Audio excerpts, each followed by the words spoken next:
In 2019, there were 59 SPACs that went public. In 2020, there were 248. And year to date in 2021, we've already had 207 SPACs go public. That's Amy Butte, Director of Bain Capital Specialty Finance and a member of a number of boards, including Tuscan Holdings Corporation, a SPAC launched in 2019, and DigitalOcean. In today's episode, Amy walks us through the ABCs of SPACs. Welcome to Capital Considerations, the podcast that takes complex ideas from the investment world and makes them accessible to everyone. I'm your host, Tony Roth, Chief Investment Officer of Wilmington Trust. The market has been a whirlwind since the onset of COVID-19, but one area has been shockingly steady, even growing in size. That's the IPO space. It has charged ahead full steam after a near complete shutdown early in 2020 when the pandemic first hit. Over the balance of the year, $300 billion was raised through IPOs globally, including record-breaking issuance in the U.S.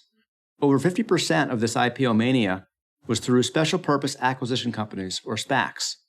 Previously a mostly overlooked area, SPACs have come to dominate financial news given their quick and widespread adoption and the availability to all types of investors. Here to walk us through is Amy Butte.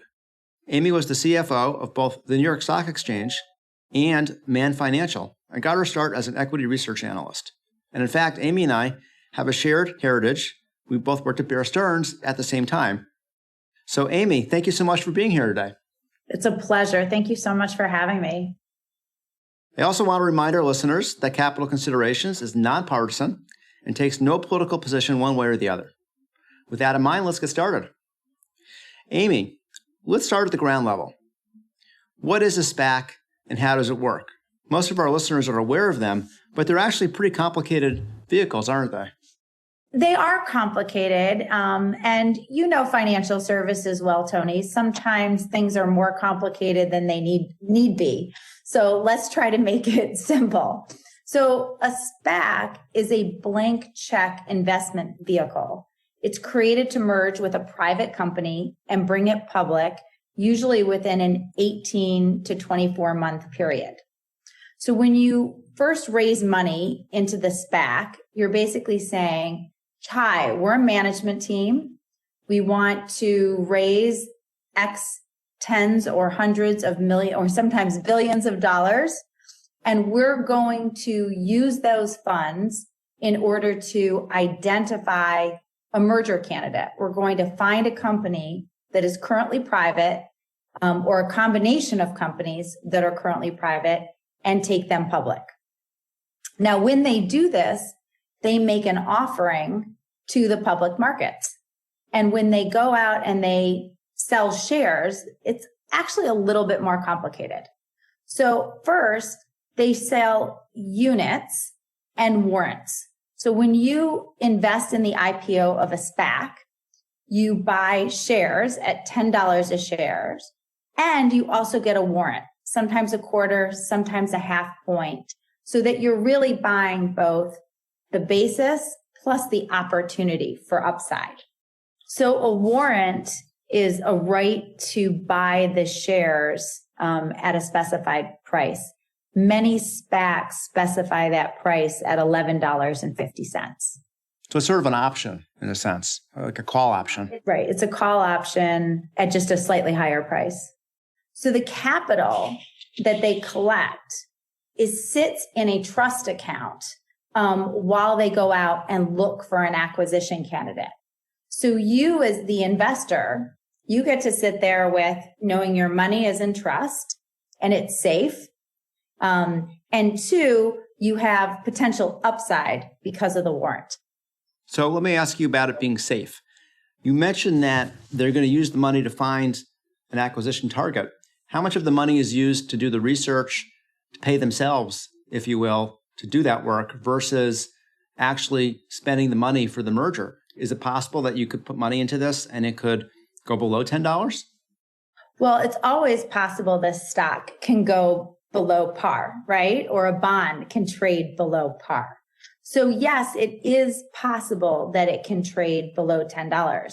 What the interesting thing is about the SPAC is at the point that a merger is announced, the shareholders who hold the shares in the SPAC get to vote on it.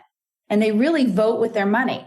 If they like the deal that the SPAC managers have put together, they keep their money in, and that money goes towards the combination. If they don't like it, they get to exchange it for par or that $10. So at any given time, you're right, it can trade below par, but as long as you're patient at that time of the vote or at the expiration of the SPAC, if they don't find a deal, you would get your $10 back. So if you believe in the management team, essentially what you're doing is you're investing in the management team's ability to do well, even though you don't know what the target will be.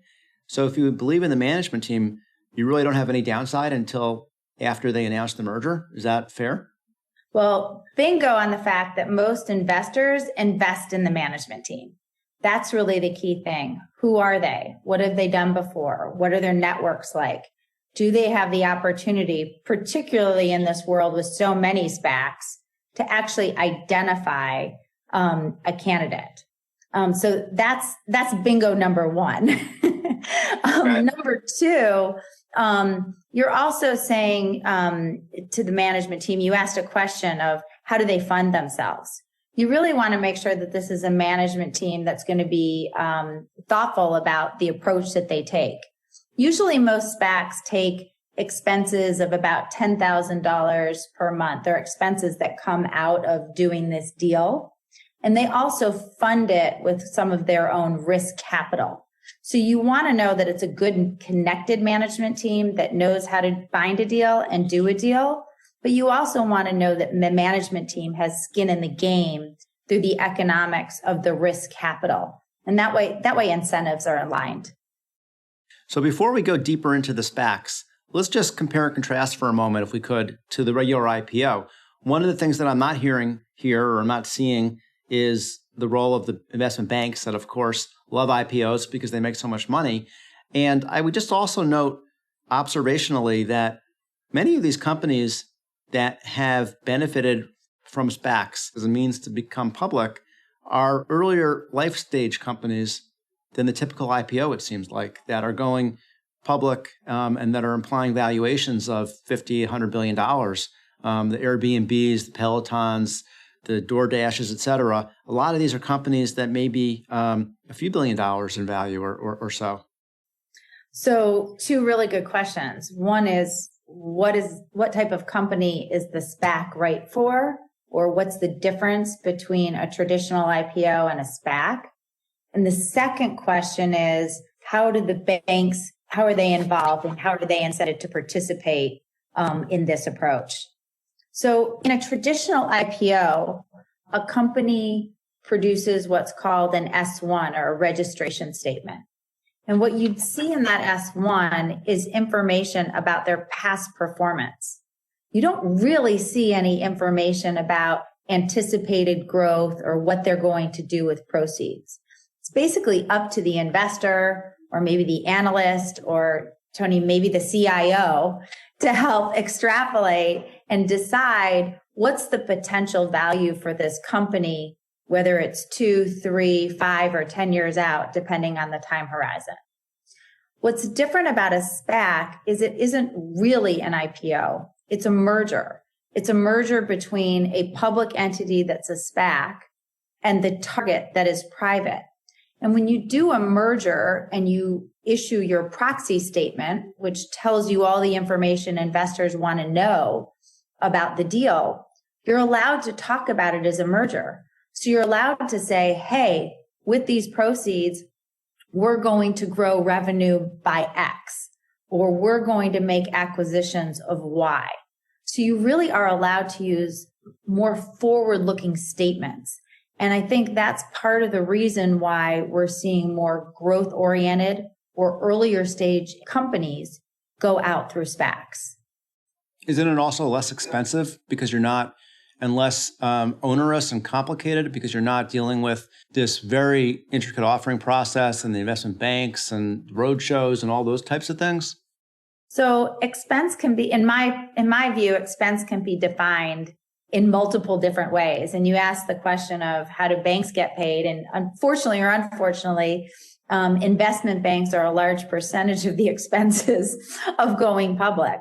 So in a traditional IPO, the investment bank is making upwards of 7% on the issuance of the shares.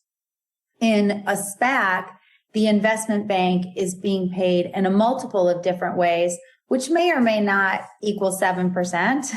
And also there are other people taking a little piece of the pie. So the investment bank gets paid when they take the SPAC public. They get paid two ways, both on the underwriting fee of taking the SPAC public, but very often some of the investment banks are taking some of the warrants associated with the deal. Second, the investment bank is getting paid when there's a merger. So they act as the advisor, right? And so they're part of that process of, if you will, taking the merged company public through the SPAC. The other way people take money out of a SPAC investment or a SPAC process is when the risk capital is defined, there are also founder shares. And founder shares can be upwards of 20% of the value of the SPAC. At 20% of the value of the SPAC, that's money, if you will, that's going to the people that were responsible for putting the deal together, rather than simply the investors who are early investors or ongoing investors. So there still are a lot of nibbles at this process. Either way, the bankers and the sponsors find a way to put their hand in the till. One of the things that people have been talking about is that this is actually a nice way for earlier stage companies to come to market for retail investors to participate in that upside. So, for example, in the last 10 years, companies that you mentioned, right, Airbnb or Peloton, they took long to come to the public markets because there was a lot of private equity or venture money that sustained them. They didn't need to go as fast to access the capital markets. And that meant individual investors or high net worth investors weren't able to participate in that period of growth that they saw, let's say, between year 5 and 10 or 3 and 7. So this is, in some ways, it might be worth the cost to make sure that you have a more diversified investor base and give more people a chance to participate in the upside. So let's talk about then how to participate. Talk to us about the different ways, different stages that investors can potentially get exposure to SPACs. And I know that there's also another stage, which is really important to talk about, which is the so-called PIPE, which is another way that people or investors come in at a fairly early stage. And how does that work? In full disclosure, when I joined the Tuscan board in 2019, I really joined it because I thought, wow, it'll be interesting to learn another way to take a company public. The Tuscan board is what? Just to level set for everybody. Tuscan Holdings is a SPAC that was formed in 2019 and has announced its acquisition target of Microvast, which is a electric vehicle battery company. Right. When I started to become involved in SPACs, my interest was learning about another approach to taking a company public. Right. What I subsequently learned is that there's a lot of things to learn about SPACs. Yeah. And one of them is all the different ways to invest, to your question.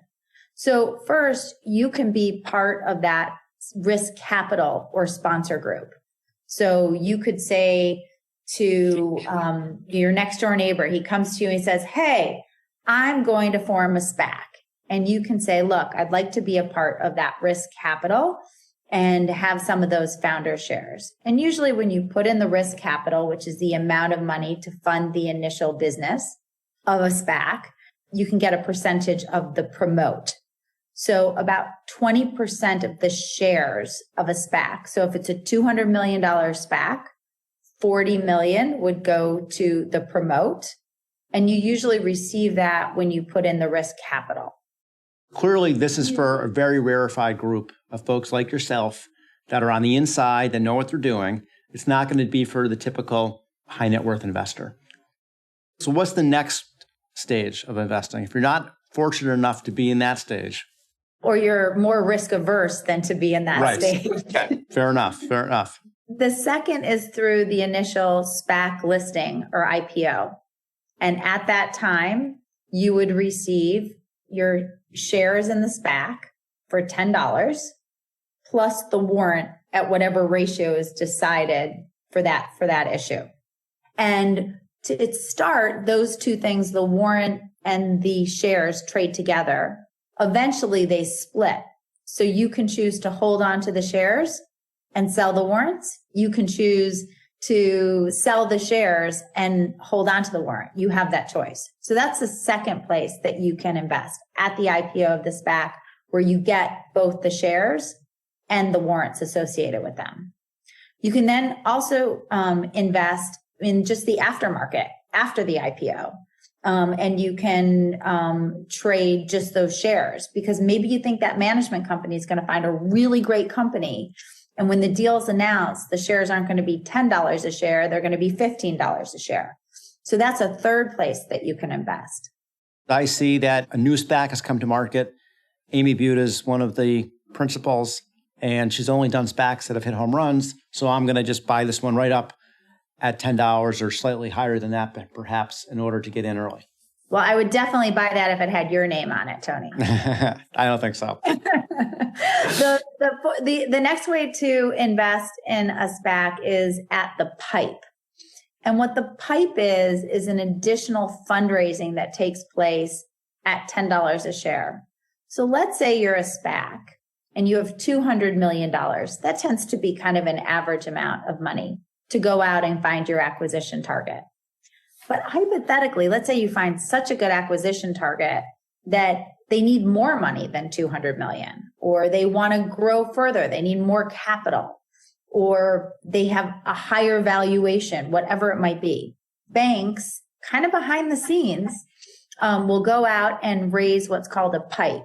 So it's a way of adding on to the number of shares. And PIPE investors tend to be institutional investors, or high net worth investors who are willing to kind of go along with the deal at the terms that the deal is coming to market at. So you get a little bit more information at the PIPE than you do at the IPO, but you get the same terms as those holding the original shares. So these are interestingly have become pretty sort of hot on-ramps to SPACs, as I understand it, because a lot of folks don't have the wherewithal to necessarily, or the savvy to say, oh, SPACs just came public and this management team is going to be terrific, and I want to get in at $10 right away. Instead, it becomes evident at some point that the management team is going after a certain target, or they're in a certain industry specifically that they're likely to be successful, and they want to raise some extra money. So there's visibility into the potential success of the merger, and a lot of institutions can jump in at that point, but still do it at $10 a share. Why don't I use Tuscan as an example? It was trading above $10 a share. Tuscan issued a press release saying that there was discussions taking place with Microvast. And between that time and the formal announcement of the merger between Microvast and Tuscan, there was a PIPE that was being raised. So the PIPE investors knew who the target was, and most PIPE investors do know who the target is, but they also knew that there was a difference between the $10 a share that they were going to be buying in at and where the public shares were trading. So where does this leave us going forward?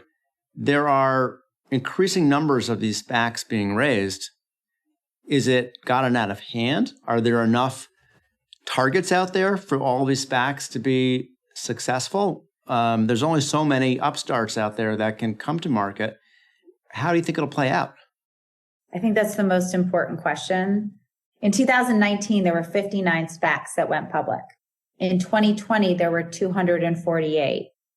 And year to date in 2021, we've already had 207 SPACs go public, which means we're on pace to 800 to 1,000 SPACs in this year alone.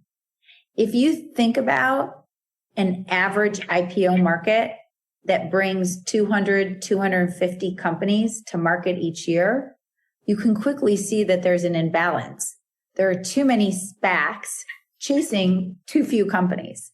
And even if you were to add on what number of companies that would normally go public through a traditional process, plus number of Series B or Series C companies that are out raising money, we still have too many SPACs. So the general consensus is that it's easy to raise a SPAC and take a SPAC public.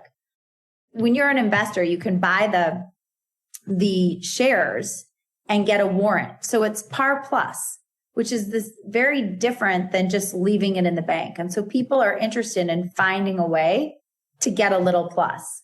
So it's not hard to raise the SPAC.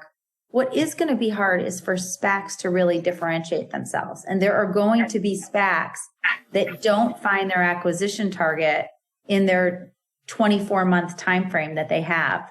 It's kind of like a game of musical chairs. And so how you choose which managers you invest in is going to be really, really important. When the SPAC dissolves, if it doesn't find its target and it doesn't de-SPAC, let's just understand what that means. What that means is the money that you put in, your $10 a share, you get that back. The people that lose money are not the IPO investors in the SPAC. The people that lose the money are the people that put in the risk capital. And I think as we see some failures, and remember, we're probably 12 to 18 months before we start to see those dissolve, that's when you're really going to differentiate in this market. And just to be clear, is it your expectation when these dissolve because they are unable to find a target, the non-risk investors, in other words, those folks that have either bought at the IPO or bought maybe in the public market, will get back their $10 a share? Correct. So I think that there are two things that are going to happen at the end of this. One, some people who put in risk capital are going to lose their money, and that's one fallout. The second fallout is it's very possible some SPACs will acquire companies that really aren't public company ready, and we're going to have some failures out there.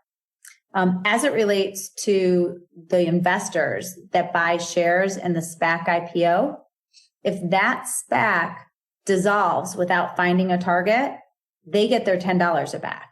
Their warrant's worth nothing, but they don't lose anything if a SPAC doesn't find a target. The people that will get hurt is if a SPAC manager finds a target, takes it through a de-SPACing process, and that target really wasn't ready to be public, and you're holding those shares, that's when individual investors will get hurt. Right, assuming that they stay in, they don't bail out because they have an opportunity to bail out at that time that they merge. If they stay in and it's not a suitable company, doesn't do well, then they're going to lose money. Now, what's interesting about that is when we look at the numbers, Amy, we see that generally speaking, SPACs as a group haven't performed that well post-merger.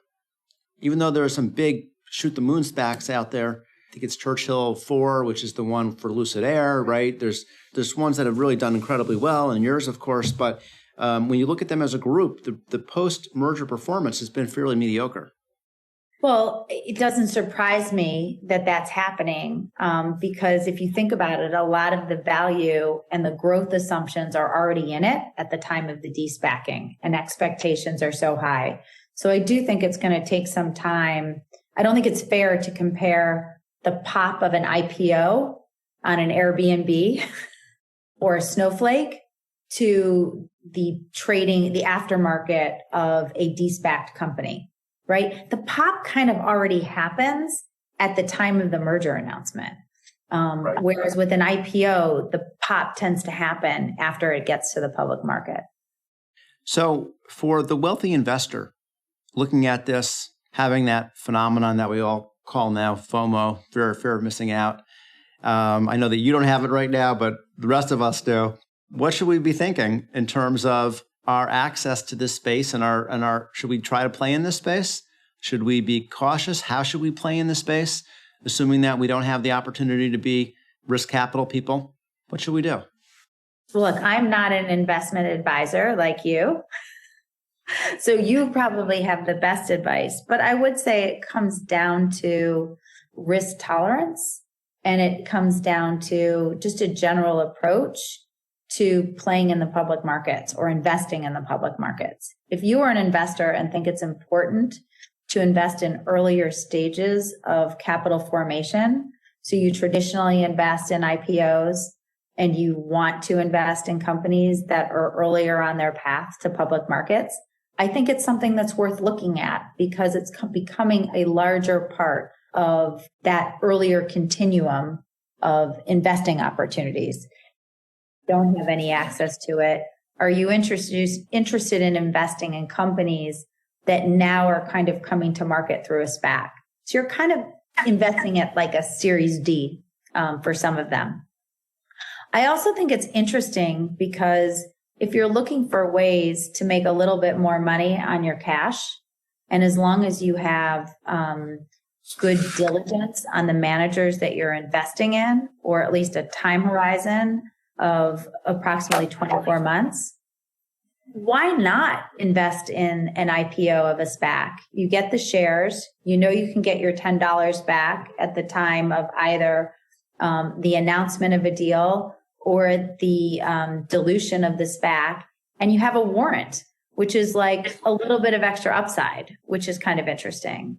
And the PIPE, if you have access to it and you have interest in the company and you think it's a good value, or you can really do the analysis and know what you're buying, that's another interesting entry point. Once again, for a company that's earlier in its capital formation kind of history. Well, it's certainly a very cool space that is going to evolve, and we're going to follow it very carefully. So let me just summarize what I think 3 key takeaways are for us today, Amy. First, I would say that the SPAC space it's certainly an exciting space. I'd like to call it a new space. It's actually been around for decades, but it feels quite new because it is newly exploded on the scene for us.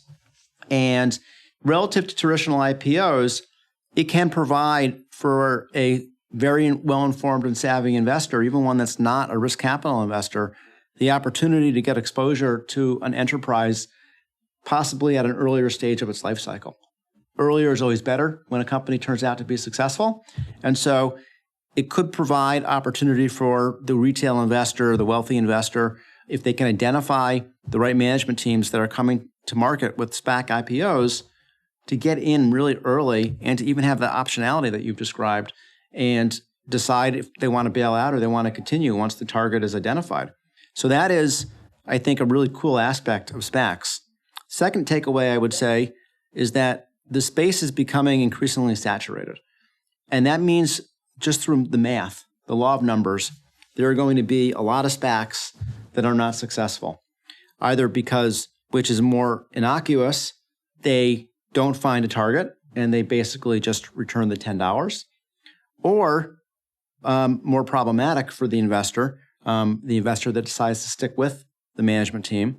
They find a company, but it's really not ready to be public, and it doesn't actually work out. And in fact, when we look at the returns for SPACs post-merger, they're a little over 5% as a group, and that includes some big home runs in there. So a lot of them are failing, and given the increasingly large numbers of SPACs coming to market, there'll be a lot more failures going forward. So that leads us to the last takeaway, which is, like so many things in the investment world, it's all about selectivity and curation. It's about being able to work with somebody that has the capability, an outfit that can discern which sponsors are likely to be successful given their bona fides, their experience, their track record, their history, et cetera. And then in particular, in the case of the SPAC, to get you into the deal at the right time in the right place. Because there are so many on-ramps to these SPAC transactions, you have to make sure you're doing it at the right place, and you're early enough, frankly. You're late enough to have visibility into what it is you're buying into, but you're early enough to get in before the big value explosion happens. We at Wilmington Trust are working hard to try to find those kinds of opportunities. We have a few things that we're looking at, and we'll report to our client base as we develop those opportunities for them. Amy, any last words? Anything else that comes to mind that you want to share with us before we sign off today? I think it's well said. I think your approach to thinking about the right place and the right time for your clients is thoughtful. Our markets run in cycles. We might be at a very high point for SPACs right now, but that doesn't mean there aren't going to be bumps in the road. I think people are realizing that this is a useful vehicle and it could be an important vehicle into the future, but that doesn't mean it's not going to be bump free. And I think we all have to be very cautious, even those like me who are looking at the risk capital as we approach it. Yeah, and it's also an exciting time in the economy as we keep our fingers crossed, we come off of this COVID scenario into hopefully a really accelerating economy. Well, thank you so much, Amy, for joining us today and for sharing your insights. It's been a real privilege for us. Thank you for having me. And thank you to our listeners for joining. I encourage everyone to visit wilmingtontrust.com for a roundup of our investment and planning content. You can subscribe to Capital Considerations on Apple Podcasts, Spotify, Stitcher, or your favorite podcast channel to ensure you get updates on future episodes. Thank you all for listening. This podcast is for information purposes only and is not intended as an offer or solicitation for the sale of any financial product or service or recommendation or determination that any investment strategy is suitable for a specific investor. Investors should seek financial advice regarding the suitability of any investment strategy based on the investor's objectives, financial situation, and particular needs. The information on Wilmington Trust's capital considerations with Tony Roth has been obtained from sources believed to be reliable, but its accuracy and completeness are not guaranteed. The opinions, estimates, and projections constitute the judgment of Wilmington Trust as of the date of this podcast and are subject to change without notice. Wilmington Trust is not authorized to and does not provide legal or tax advice. Our advice and recommendations provided to you is illustrative only and subject to the opinions and advice of your own attorney, tax advisor, or other professional advisor. Diversification does not ensure a profit or guarantee against a loss. There is no assurance that any investment strategy will be successful. Past performance cannot guarantee future results. Investing involves a risk, and you may incur a profit or a loss. Any reference to company names mentioned in the podcast should not be construed as investment advice or investment recommendations of those companies. Facts and views presented in this report have not been reviewed by and may not reflect information known to professionals in other business areas of Wilmington Trust or M&T Bank, and may provide financial services to entities referred to in this report. M&T Bank and Wilmington Trust have established information barriers between their various business groups. As a result, M&T Bank and Wilmington Trust do not disclose certain client relationships or compensation received from such entities in their reports. Investment products are not insured by the FDIC or any other governmental agency, are not deposits of or other obligations of, or guaranteed by Wilmington Trust, M&T Bank, or any other bank or entity, and are subject to risk, including a possible loss of the principal amount invested. Wilmington Trust is a registered service mark used in connection with various fiduciary and non-fiduciary services offered by certain subsidiaries of M&T Bank Corporation, including, but not limited to, Manufacturers and Traders Trust Company, M&T Bank, Wilmington Trust Company, WTC, operating in Delaware only, Wilmington Trust N.A., WTNA, Wilmington Trust Investment Advisors, Inc., WTIA, Wilmington Funds Management Corporation, WFMC, and Wilmington Trust Investment Management, LLC, WTIM. Such services include trustee, custodial agency, investment management, and other services. International corporate and institutional services are offered through M&T Bank Corporation's international subsidiaries. Loans, credit cards, retail and business deposits, and other business and personal banking services and products are offered by M&T Bank, member FDIC. 2021 M&T Bank Corporation and its subsidiaries, all rights reserved.